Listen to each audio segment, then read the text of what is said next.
കർണാടകയിലേക്കാണ്. കർണാടകയിൽ ഈ ഒരു മാസം മുൻപാണ് അവിടുത്തെ മുഖ്യമന്ത്രിയും ഒപ്പം തന്നെ കോൺഗ്രസിനെ സംബന്ധിച്ച് അവിടെ വിജയമുണ്ടാക്കിയ ഇല്ലെങ്കിൽ വളരെ പ്രധാനപ്പെട്ട നേതാവുമായ DK ശിവകുമാർ RSSന്റെ ഗണഗീതം നിയമസഭയിൽ വെച്ച് ചൊല്ലുന്നത്. അത് വലിയ വിവാദം ഉണ്ടാക്കിയിരുന്നു. അതിൻ്റെ ഒരു ചൂട് മാറുന്നതിന് മുമ്പാണ് ഇപ്പോൾ അവിടെ ആഭ്യന്തരമന്ത്രി ഒരു ABVPയുടെ പരിപാടിയിൽ പങ്കെടുത്തു.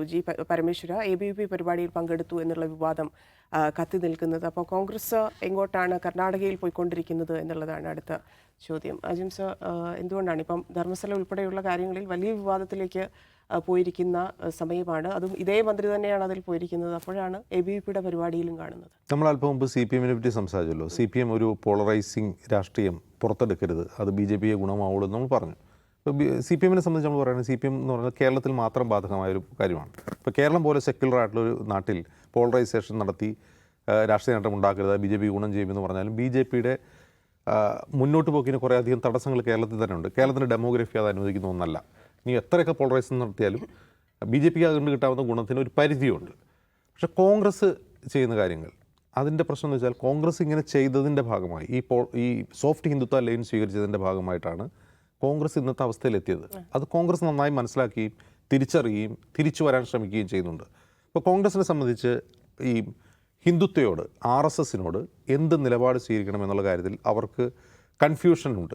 ആ കൺഫ്യൂഷൻ എപ്പോൾ മുതൽ തുടങ്ങിയതാണ്? ഈ പറയുന്ന രാമജന്മഭൂമി പ്രസ്ഥാനത്തിന് തുടക്കം മുതൽ. കാരണം ഈ VHP ശ്രീരാമ ജന്മഭൂമി മൂവ്മെൻറ്റ് തുടങ്ങുന്ന സമയത്ത് അതിൽ കോൺഗ്രസ്സുകാരുണ്ടായിരുന്നു, കോൺഗ്രസ്സുകാർ അതിൽ പങ്കാളികളായിരുന്നു. അവിടെ നിന്നാണ് തുടങ്ങുന്നത്. ഇപ്പോൾ അതിനുശേഷം ഇന്ദിരാഗാന്ധിയുടെ വധത്തിന് ശേഷം രാജീവ് ഗാന്ധി അധികാരത്തിൽ വരുന്നു.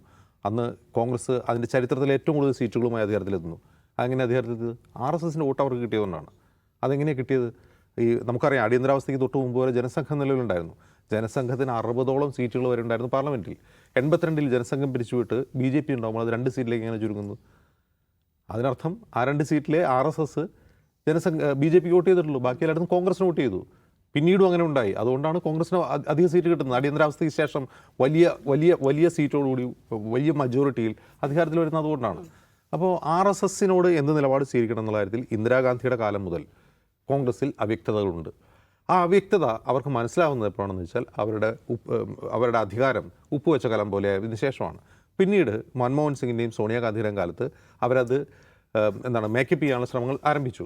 രാഹുൽ ഗാന്ധിയുടെ കാലത്ത് ഇപ്പോൾ രാഹുൽ ഗാന്ധി കൃത്യമായി RSSനെ ഡിഫൈൻ ചെയ്യുന്നു. RSS എന്താണ് എന്ന് രാഹുൽ ഗാന്ധി കൃത്യമായി ഡിഫൈൻ ചെയ്യുന്നു. അദ്ദേഹം നിരന്തരം RSSനെതിരെ സംസാരിച്ചുകൊണ്ടിരിക്കുന്നു. അദ്ദേഹം കോൺഗ്രസിനെ തന്നെ ഉടച്ചു വാർക്കാൻ ശ്രമിക്കുന്നു. കഴിഞ്ഞ ഏതാനും മാസം മുമ്പ് ഗുജറാത്തിൽ അദ്ദേഹം ചെന്നിട്ട് അദ്ദേഹം കോൺഗ്രസ്സുകാരോട് പറഞ്ഞൊരു കാര്യമുണ്ട്. അതായത്, നിങ്ങൾ ഉടനെ നിന്ന് അധികാരത്തിൽ വന്നില്ലെങ്കിലും കുഴപ്പമില്ല, പക്ഷേ പാർട്ടിക്കകത്തുള്ള RSSകാരെ പുറത്താക്കണം എന്നാണ് രാജീവ് ഗാന്ധി കോൺഗ്രസ്സുകാർ ഉപദേശിച്ചത്. ഇത് ഉപദേശിക്കുന്ന രാഹുൽ ഗാന്ധി തന്നെ ഇത് പഠിച്ചത് ഇതാണ് നിലപാടെന്ന് പഠിച്ചത് അദ്ദേഹം അനുഭവത്തിലൂടെയാണ്. 2017-ൽ ഗുജറാത്തിൽ നിന്ന് പതിറ്റാണ്ടുകളായി കോൺഗ്രസ് അധികാരത്തിൽ നിന്ന് പുറത്താണ്. 2017 ഗുജറാത്ത് തെരഞ്ഞെടുപ്പിൽ അദ്ദേഹം ഒരു അമ്പല പ്രദക്ഷിണ നടത്തിയിരുന്നു ഗുജറാത്തിൽ. അതായത് അമ്പലങ്ങൾ കയറുക. അപ്പോൾ അമ്പലങ്ങൾ കയറുന്നതിന് എന്താ കുഴപ്പം എന്ന് ചിന്തിക്കുന്ന ആൾക്കാർ കോൺഗ്രസ് തന്നെ ഉണ്ട്, വളരെ സീരിയസ് ആയിട്ട് ചിന്തിക്കുന്നു. അതായത് കോൺഗ്രസ് എങ്ങനെയാകണം, കോൺഗ്രസിൻ്റെ ഒരു പൊളിറ്റിക്കൽ പൊസിഷൻ എന്താണ്, അതിൻ്റെ ഒരു സെക്യുലർ ക്രെഡൻഷ്യൽ എന്താണ് എന്നതിലും ഡിബേറ്റുകളുണ്ട്. അതായത് ഇപ്പോൾ ഒരു ഉദാഹരണം പറഞ്ഞാൽ, ഇന്ത്യ ഒരു ഹിന്ദു മജോറിറ്റി രാജ്യമാണ്. അപ്പോൾ നമ്മൾ അമ്പലത്തിൽ പോകുന്നത് ഒരു തെറ്റാണെന്ന് പറയുന്നത് മോശമല്ലേ? കാരണം ബഹുഭൂരിഭാഗം മനുഷ്യരും വിശ്വാസികളായ ഹിന്ദുക്കളാണ്. അപ്പോൾ കോൺഗ്രസ് നിലവിൽ നേരിടുന്ന ഒരു പ്രശ്നം എന്താണ്? അതൊരു ആൻറ്റി ഹിന്ദു പാർട്ടിയാണ്, സത്യമാണ്. നമ്മൾ ഉത്തരേന്ത്യയിൽ പോയി കഴിഞ്ഞാൽ മനസ്സിലാക്കുന്നത് കോൺഗ്രസ് വിരുദ്ധ വോട്ടർമാർ സംസാരിക്കുന്നതിനാണ് മുസ്ലിം പാർട്ടി ഹേ എന്നാണ് പരസ്യമായിട്ട് പറയുക. അതൊരു ആൻറ്റി ഹിന്ദു പാർട്ടിയാണ്, കോൺഗ്രസ് ആണ് എന്നാണ് അവർ വിമർശിക്കുന്നത്. അപ്പോൾ ആ ആക്ഷേപം മറികടന്ന് എന്ത് ചെയ്യണം? സ്വാഭാവികമായി ഇന്ത്യയിലെ ബഹുഭൂരിഭാഗം വരുന്ന ഹിന്ദു മതവിശ്വാസികളുടെ റിലീജിയസ് സെൻറ്റിമെൻറ്റ്സിനോടൊപ്പം നിൽക്കുക അതൊരു തെറ്റാണെന്ന് എനിക്ക് വ്യക്തിപരമായിട്ട് അഭിപ്രായമില്ല. ഇപ്പോൾ ഒരു ഉദാഹരണം പറഞ്ഞാൽ, രാഹുൽ ഗാന്ധി അമ്പലത്തിൽ പോകുന്നു, അല്ലെങ്കിൽ മറ്റ് കോൺഗ്രസ് നേതാക്കൾ അമ്പലത്തിൽ പോകുന്നത് തെറ്റല്ല. നെഹ്റു പോലും അങ്ങനെ ചെയ്തിട്ടുണ്ട്. അദ്ദേഹം മരിച്ചു കഴിഞ്ഞപ്പോൾ അദ്ദേഹത്തിൻ്റെ ചിതാഭസ്മം എവിടെ ഒഴുക്കണമെന്നാണ് അദ്ദേഹം ലാസ്റ്റ് ബില്ല് പറഞ്ഞത്? അത് ഗംഗയിൽ ഒഴുക്കണമെന്നാണ്. അദ്ദേഹത്തിൻ്റെ ഡിസ്കവറി ഓഫ് ഇന്ത്യ വായിച്ചു കഴിഞ്ഞാൽ നമുക്ക് മനസ്സിലാവും, ഗംഗ ഒരു കൾച്ചറൽ ഐക്കണായിട്ടാണ് ഗംഗാനദി അദ്ദേഹം മുന്നോട്ട് വയ്ക്കുന്നത്. അദ്ദേഹം ഒരു വിശ്വാസിയല്ലായിരുന്നിട്ട് കൂടി ഗംഗാനദിയുടെ ഒരു പ്രാധാന്യം അദ്ദേഹത്തിൻ്റെ പുസ്തകത്തിൽ പറയുന്നുണ്ട്. എൻ്റെ ചിതാഭസ്മം അവിടെ ഒഴുക്കണമെന്ന് അദ്ദേഹം അവസാനം പറഞ്ഞിട്ടുണ്ട്. അപ്പോൾ അതെന്തുകൊണ്ടാണ് ചെയ്യുന്നത്? അത് ഗംഗാനദിക്ക് ഈ പറയുന്ന നോർത്ത് ഇന്ത്യൻ ബെൽറ്റിലുള്ള കൾച്ചറൽ ഇമ്പോർട്ടൻസ് മനസ്സിലാക്കിയിട്ടാണ് നെഹ്റു എന്ന പൊളിറ്റീഷ്യൻ അത് ചെയ്യുന്നത്. അപ്പോൾ അങ്ങനെ ചെയ്യുന്ന ഒരു തെറ്റാണെന്ന് ഒരിക്കലും പറയാൻ കഴിയില്ല. പക്ഷേ ഇതിൻ്റെ ബാലൻസ് എവിടെയാണെന്നുള്ളതാണ് പ്രശ്നം. ഇപ്പോൾ DK ശിവകുമാറിൻ്റെ ഉദാഹരണത്തിന് എടുക്കുക. ഇപ്പോൾ കഴിഞ്ഞ ദിവസം അദ്ദേഹം അസംബ്ലിയിൽ സംസാരിച്ചുകൊണ്ടിരുന്ന വിഷയം ശ്രദ്ധിക്കണം. അത് ആ ചിന്നസ്വാമി സ്റ്റേഡിയത്തിൽ ഉണ്ടായിട്ടുള്ള തിക്കിലും തിരക്കിലും ആളുകൾ മരിച്ച സംഭവം ഡിസ്കസ് ചെയ്തുകൊണ്ടിരിക്കുകയാണ്. വളരെ ഹീറ്റഡ് ഡിബേറ്റ് നടന്നുകൊണ്ടിരിക്കുകയാണ്. അപ്പോൾ DK ശിവകുമാർ സംസാരിച്ചുകൊണ്ടിരിക്കുമ്പോൾ BJPയുടെ ഒരു MLA പറഞ്ഞു, ഇത് പറഞ്ഞുകൊണ്ടിരിക്കുകയാണ്. പണ്ട് അദ്ദേഹത്തെ കളിയാക്കാൻ പറഞ്ഞു, മുമ്പ് RSSൻ്റെ ഷഡ് ഇട്ടിട്ടുണ്ടായിരുന്നു അല്ലേ, അതായത് RSSൻ്റെ കാക്കി നിക്കറിട്ടുണ്ടായിരുന്നു എന്ന് കളിയാക്കി ചോദിക്കുകയാണ്. അപ്പോൾ ഇദ്ദേഹത്തെ എന്താണ് അടിക്കാൻ വേണ്ടിയാണ് ഈ സാധനം വിട്ടത്.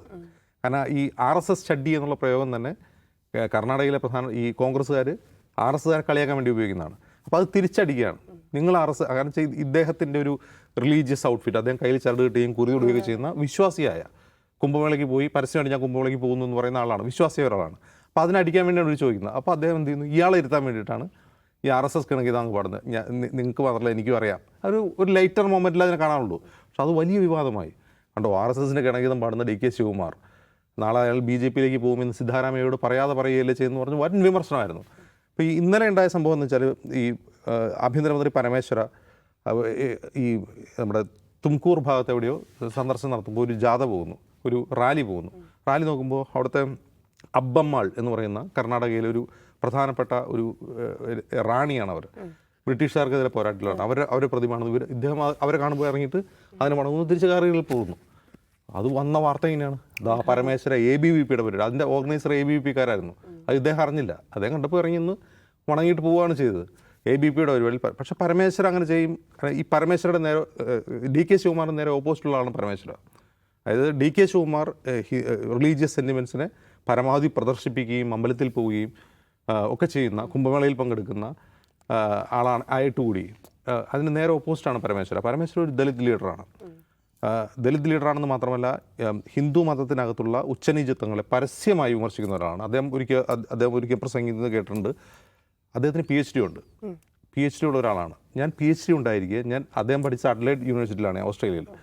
വിദേശത്ത് പഠിച്ച ഒരാളായിരിക്കെ, പലവട്ടം ജനപ്രതിനിധിയായിരിക്കെ, MLA ആയിരിക്കെ, മന്ത്രിയായിരിക്കെ എന്നെ അമ്പലത്തിൽ കയറ്റില്ലായിരുന്നു എന്ന് പരസ്യമായിട്ട് പറഞ്ഞിട്ടുള്ള ആളാണ്. അതൊരു അംബേദ്കർ സ്റ്റുഡിയാണ് പരമേശ്വര ഒരു RSSകാരനാണ്. അദ്ദേഹം ABVPയുടെ പരിപാടിയിൽ പങ്കെടുക്കുന്ന വിവാദത്തിൽ പ്രസക്തിയില്ല. പക്ഷേ ഇവിടെ ഉയർന്ന ചോദ്യം ഈ ട്രപ്പീസുകളുണ്ടല്ലോ. അപ്പോൾ കർണാടക പോലെ BJPക്ക് നല്ല ഹോൾഡുള്ള ഒരു സംസ്ഥാനത്ത് അധികാരം നിലനിർത്താൻ, വോട്ട് ബേസ് നിലനിർത്താൻ എന്ത് ചെയ്യണം എന്നുള്ളൊരു പ്രധാനപ്പെട്ട ക്വസ്റ്റ്യൻ ഉണ്ട്. ഇപ്പോൾ ബാംഗ്ലൂരിൽ നിന്ന് എൻ്റെ ഒരു സുഹൃത്തുണ്ട്, അദ്ദേഹം കോൺഗ്രസ്സുകാരനാണ്.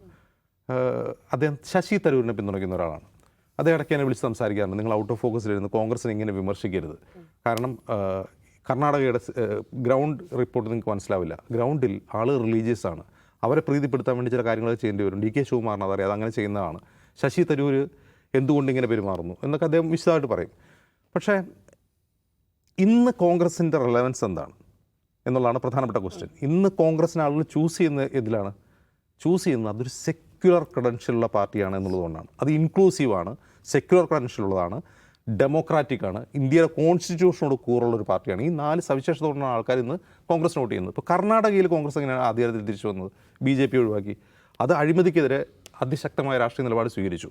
മറ്റൊന്ന്, ഈ ഇൻക്ലൂസീവ് രാഷ്ട്രീയം, വ്യത്യസ്ത കമ്മ്യൂണിറ്റികളെ ഒരുമിച്ച് ഉൾക്കൊള്ളുന്ന ഒരു രാഷ്ട്രീയം അത് മുന്നോട്ട് വെച്ചു. അത് സെക്യുലർ ആയിരുന്നു. അതുകൊണ്ടാണ് ആളുകൾ വോട്ട് ചെയ്യുന്നത്. അതല്ല ഇനി നമുക്ക് BJP അങ്ങ് അടിച്ച് കയറുകയാണ് ഈ ഹിന്ദുത്വ സിംബൽസ് ഉപയോഗിച്ചുകൊണ്ട്, നമുക്ക് ഒരു അല്പം അത് ഉപയോഗിച്ചോളാം, നമുക്ക് കുറേ വോട്ട് കിട്ടുമെന്ന് പ്രതീക്ഷിച്ചാൽ അത് തിരിഞ്ഞെങ്കിൽ അതിൽ നല്ലത് BJPക്ക് വോട്ട് ചെയ്യുമല്ലേ? എന്തിനാണ് നമ്മൾ വെള്ളം കൂടുതലുള്ള പാല് വാങ്ങുന്നത്?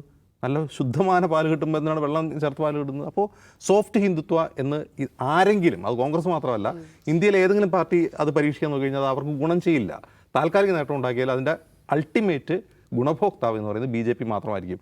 അത് CPM ഓർക്കണം, കോൺഗ്രസും ഓർക്കണം, മറ്റേതെങ്കിലും പ്രാദേശിക പാർട്ടികളുണ്ടെങ്കിൽ അവരും ഓർക്കണം. ഞാൻ മനസ്സിലാക്കുന്നത്, ഇപ്പോൾ നേരത്തെ നിഷാദ് പറഞ്ഞതുപോലെ DMK, TMC പോലുള്ളവർ അവരത് നന്നായിട്ട് മനസ്സിലാക്കുകയും അതിശക്തമായ നിലപാട്, RSS എന്താണെന്ന് മനസ്സിലാക്കുകയും അതിനെതിരെ അതിശക്തമായ നിലപാട് സ്വീകരിക്കുകയും ചെയ്തുകൊണ്ട് മാത്രമേ ഈ പാർട്ടികൾക്ക് മുന്നോട്ട് പോകാൻ കഴിയൂ.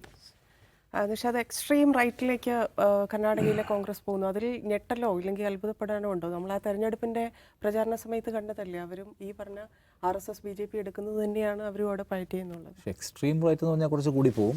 അത് ഭയപ്പാടുണ്ട്. കാരണം നമുക്കറിയാവുന്ന പോലെ ഗുജറാത്തിന് ശേഷം ഇങ്ങോട്ട് വന്നാൽ, നമ്മുടെ തെക്കേ ഇന്ത്യയിലേക്ക് വന്നാൽ അവരുടെ ഒരു പരീക്ഷണ ഭൂമികയായിരുന്നു കർണാടക. അവിടെയാണ് BJP കുറേ കാലം ഭരിച്ചല്ലോ, യെദ്യൂരപ്പ പോലുള്ള നേതാക്കളൊക്കെ ഉണ്ടായിരുന്നു. അങ്ങനെ ഒരു പരീക്ഷണ ഭൂമികയിൽ ഇപ്പോഴും അവർക്ക് പരീക്ഷണത്തിൻ്റെ സാധ്യതകൾ ബാക്കി കിടക്കുന്നുണ്ട്. അതിനെ കോൺഗ്രസ് അതിനെക്കുറിച്ച് കൺസേൺഡ് ആയിരിക്കുമെന്ന് എനിക്ക് തോന്നുന്നത്. കാരണം ഇപ്പോഴും ബി ജെ പിക്ക് അവിടെ നമ്പറുണ്ട്, ബി ജെ പി അവിടെ നിരന്തരമായി പണിയെടുത്തുകൊണ്ടിരിക്കുന്നു, വിഭജനത്തിന് ശ്രമിച്ചുകൊണ്ടിരിക്കുന്നു. അതിനെക്കുറിച്ച് കോൺഗ്രസ് എപ്പോഴും കൺസേൺ ഉണ്ടാവും. അതുകൊണ്ടാണ് അവരെപ്പോഴും ഇത്തരം വിഷയങ്ങൾക്കകത്ത് ഇടപെടാൻ ശ്രമിക്കുന്നത്. ഇപ്പോൾ പൂർണ്ണമായിട്ടും ഒരു മതനിരപേക്ഷത വാഗ്ദാനം ചെയ്തെങ്കിൽ അങ്ങനെ പൂർണ്ണമായിട്ടുള്ളൊരു ഭരണ സംവിധാനം നമ്മൾ കാണുന്നില്ല. ഇപ്പോൾ ഹിജാബ് നിരോധനത്തിൽ പൂർണ്ണമായിട്ടുള്ള ഒരു ലിഫ്റ്റിലേക്ക് പോയിട്ടില്ലല്ലോ കാര്യങ്ങൾ. ഇപ്പോൾ ഈ ക്ഷേത്രങ്ങളിൽ മുസ്ലിം കച്ചവടക്കാർ പ്രവേശിക്കരുതെന്നൊരു നിയമമല്ല ഉത്തരവ് കൊണ്ടുവന്നിരുന്നു കർണാടക ബി ജെ പി ഭരിക്കും. പൂർണ്ണമായി എടുത്തു കളഞ്ഞിട്ടില്ല ഇനിയും എന്ന് കാണുക. അപ്പോൾ അവിടെ ഇങ്ങനെ പല കാര്യത്തിൽ മതപരിവർത്തന നിരോധന നിയമം കൊണ്ടുവന്നിട്ടുള്ള നമ്മുടെ സമീപ സ്റ്റേറ്റാണ് കർണാടക. അതിന് പൂർണ്ണമായി എടുത്തു കളഞ്ഞിട്ടില്ല. അപ്പോൾ ചില കാര്യങ്ങളിൽ ചിലത് ചെയ്താൽ നമ്മുടെ കയ്യിൽ നിന്ന് കാര്യങ്ങൾ പോകുമെന്നുള്ള ഭയപ്പാട് കോൺഗ്രസിനെ സ്വാധീനിക്കുന്നുണ്ട്. ഇപ്പം നേരത്തെ അജിംസ് പറഞ്ഞ പരമ്പരാഗതമായി തന്നെ മതനിരപേക്ഷ ജനാധിപത്യത്തെ ഉയർത്തിപ്പിടിക്കുന്ന ഒരു പ്രത്യയശാസ്ത്രം നമുക്കുണ്ട്. നമ്മൾ ആ പ്രത്യയശാസ്ത്രത്തിലാണ് വർക്ക് ചെയ്യുന്നതെന്നും കോൺഗ്രസ് വിചാരിച്ചിട്ടില്ലല്ലോ. തുടങ്ങിയ കാലം മുതൽ നമുക്ക് ഭരണം കിട്ടി, നമ്മളതിൻ്റെ കൂടെ അങ്ങനെ പോയിക്കൊണ്ടിരിക്കുന്നു. അല്ലാതെ നമ്മുടെ ഈ പ്രത്യയശാസ്ത്രം എന്ന് പറയുന്നത് അവരുടെ ഉള്ളിലില്ല. അതിൻ്റെ പ്രശ്നമുണ്ട്. പ്രത്യയശാസ്ത്രം വളരെ കുറച്ച് പേരുടെ ഉള്ളിൽ ഇപ്പോഴും ഉള്ളൂ. രാഹുൽ ഗാന്ധിയുടെ മനസ്സിലുണ്ട്, പ്രിയങ്ക് ഖാർഗെയുടെ മനസ്സിലുണ്ട്. അതുകൊണ്ടാണ് പ്രിയങ്ക് ഖാർഗെ പറയുന്നത് ഞങ്ങൾ RSS നിരോധിക്കുമെന്ന്. എന്തിനാണ് RSS നിരോധിക്കുന്നതെന്ന് ചിന്തിക്കുന്നതായിരിക്കും മഹാപുരുഷം അവിടെയുള്ളത്. കാരണം RSS ഒരു സാധാരണ സാംസ്കാരിക സംഘടനയല്ലേ, അത് നമ്മുടെ വിശ്വാസത്തിൻ്റെ ഭാഗമല്ലേ എന്നൊക്കെ വിചാരിക്കുന്നവർ പോലും ഉണ്ടാവും. അപ്പോൾ ആ ഒരു പൊളിറ്റിക്കൽ എഡ്യൂക്കേഷൻ്റെ കുറവ് കോൺഗ്രസിനുണ്ട്. ഞാൻ പറഞ്ഞ കോൺഗ്രസിന് ഇപ്പം നേരത്തെ അജിംസ് പറഞ്ഞ പോലെ പ്രോ വെർഷൻ നിങ്ങൾക്ക് സെയിം പ്രൈസിൽ കിട്ടുമ്പോൾ നിങ്ങൾ ലൈറ്റ് വെർഷന് വേണ്ടി പൈസ മുടക്കില്ലല്ലോ. അപ്പോൾ അത് കോൺഗ്രസ് മനസ്സിലാക്കണം. എന്നിട്ട് കോൺഗ്രസ് അവിടേക്ക് ശ്രദ്ധിക്കുന്നത് കുറയ്ക്കണം. ചില കാര്യങ്ങൾ വളരെ തന്ത്രപരമായി തന്നെ നടപ്പിലാക്കാമെന്ന് ഒഴിച്ചു നിർത്തിയാൽ അതിലേക്ക് ശ്രദ്ധിക്കുന്നത് കുറച്ചിട്ട് നിങ്ങളും ജനം പ്രതീക്ഷിക്കുന്നതാണ് അവിടെ നിങ്ങൾ കൂടുതൽ ഇൻവെസ്റ്റ് ചെയ്യാൻ തയ്യാറാവണം. ഇപ്പോൾ ഇവിടെ എന്താണ് ഈ വന്ന സർക്കാർ, ഇതിനു മുമ്പുള്ള സർക്കാർ കമ്മീഷൻ സർക്കാരാണെന്നുള്ള പ്രചരണം നടത്തി അതിന് ഭയങ്കര സ്വീകാര്യത കിട്ടി. 40% കമ്മീഷൻ, എന്തിനും 40% കമ്മീഷൻ കൊടുക്കാതെ ഒന്നും നടക്കില്ല എന്നുള്ള പ്രശ്നം ഉന്നയിക്കുകയും അത് എല്ലാവർക്കും മനസ്സിലാവുകയും അതിന് വോട്ട് കിട്ടുകയും ചെയ്തു. ഇവിടെ വന്നിട്ടുള്ള ഇപ്പോഴത്തെ ഗവൺമെൻറ് അഴിമതിയുടെ കാര്യത്തിൽ എന്തുമാത്രം പെർഫെക്റ്റ് ആണ്. ഭയങ്കര അഴിമതി ആരോപണങ്ങൾ ഈ സർക്കാരിനെതിരെ ഉണ്ട്. ഇപ്പോൾ നമുക്ക് ഈ വാൽമീകി കോർപ്പറേഷൻ എന്നൊരു അഴിമതി ആരോപണം ഉയർന്നു വന്നു. മൈസൂർ അർബൻ ഡെവലപ്മെൻറ്റ് അതോറിറ്റിയുമായി ബന്ധപ്പെട്ട ലാൻഡ് സ്കാം അവിടെ ഉയർന്നു വന്നിട്ടുണ്ട്. ഭവന പദ്ധതികളുമായി ബന്ധപ്പെട്ട വിവാദങ്ങൾ ഉയർന്നു വന്നിട്ടുണ്ട്. മറ്റൊരു പ്രധാനപ്പെട്ട പ്രശ്നം ഇതേ കോൺട്രാക്ടർമാർ BJP ആയതിനേക്കാൾ ഭേദമെന്ന് പറയുന്ന ചില പ്രതിനിധികളെ, കോൺട്രാക്ടേഴ്സ് അസോസിയേഷൻ്റെ പ്രതിനിധികളെ കണ്ടു. ഇവിടെയും കൈക്കൂലി കൊടുക്കാവുന്ന നടക്കില്ല. പോലീസുകാർ നിരത്തുകളിൽ പിരിവ് നടത്തുകയാണ്, കടകൾ കയറി പിരിവ് നടത്തുന്നുള്ള പ്രശ്നം ബാംഗ്ലൂരിൽ നടക്കുക ഇപ്പോൾ കേട്ടുകൊണ്ടിരിക്കുകയാണ്. അപ്പോൾ നിങ്ങളെ എന്തിനാണ് സദ്ഭരണത്തിനാണ് ചൂസ് ചെയ്തത്. നിങ്ങളുടെ ഏരിയ അതാണെങ്കിൽ അതിൽ നിങ്ങൾക്ക് ഫോക്കസ് ചെയ്യാൻ പറ്റുന്നുണ്ടോ? നിങ്ങൾ BJPക്കാരെപ്പോലെ തന്നെ മൊത്തം കുത്തഴിഞ്ഞ് കിടക്കുകയാണ്. എല്ലാം കുത്തഴിഞ്ഞ് കിടക്കുമ്പോൾ BJPക്ക് എന്ത് കുത്തഴിഞ്ഞാലും മറ്റേതവരുടെ വജ്രായുധമാണ്, അവർക്ക് ഉപയോഗിക്കാൻ പറ്റും. അപ്പോൾ അതിലാണ് അവർ ഉപയോഗിക്കുന്നത്. നിങ്ങൾക്ക് അതിനെ തടയാൻ കഴിയുന്നത് എന്താണ്? നിങ്ങൾ സെക്യുലർ ആവുക, നിങ്ങൾ നല്ല ഭരണം കാഴ്ചവെക്കുക, നിങ്ങൾ അഴിമതി ഒഴിവാക്കുക എന്നപോലെയുള്ള കാര്യങ്ങൾ ചെയ്യുക, സംസ്ഥാനത്തിൻ്റെ വളർച്ചയ്ക്ക് കോൺട്രിബ്യൂട്ട് ചെയ്യുക, ഈ പറഞ്ഞ പക്ഷപാതം പോലുള്ള പ്രശ്നങ്ങളിൽ നിന്ന് വിട്ടു നിൽക്കുക. അതിലാണ് നിങ്ങൾ ഫോക്കസ് ചെയ്യേണ്ടത്. ഇപ്പോൾ എന്താ ചോദിച്ചാൽ അതും പോലീസുകാരുടെ അഴിമതി, ഈ പറഞ്ഞ കോൺട്രാക്ടേഴ്സിൽ നിന്ന് വൻതോതിൽ പൈസ പിരിക്കുന്നതിനുള്ള ആക്ഷേപം ഇപ്പോൾ കോൺഗ്രസും അവിടെ നേരിടുകയാണ്. ഇങ്ങനെ വന്നാൽ സർവത്ര വീണ് പോകും. മറ്റേതിൽ ഇത് ബാലൻസ് ചെയ്യാൻ നിങ്ങൾക്ക് മറ്റേത് പറ്റില്ല. കാരണം മറ്റേതിന് ചാമ്പ്യന്മാർ, എക്കാലത്തെയും ചാമ്പ്യന്മാർ അവിടെ ഉണ്ട് എന്ന പ്രശ്നം മനസ്സിലാക്കിക്കൊണ്ട് എന്താണോ കോർ ഏരിയ, സെക്യുലറിസം ആൻഡ് സദ്ഭരണം, അതിൽ ഊന്നാൻ ശ്രമിച്ചാൽ മാത്രമേ സർവൈവ് ചെയ്യാൻ പറ്റൂ. അല്ലെങ്കിൽ കോൺഗ്രസ് എവിടെയായാലും ബുദ്ധിമുട്ടാൻ പോവുകയാണ്. നേരത്തെ പറഞ്ഞ പോലെ എല്ലാ പാർട്ടികൾക്കുമുള്ള സന്ദേശം അതാണ്.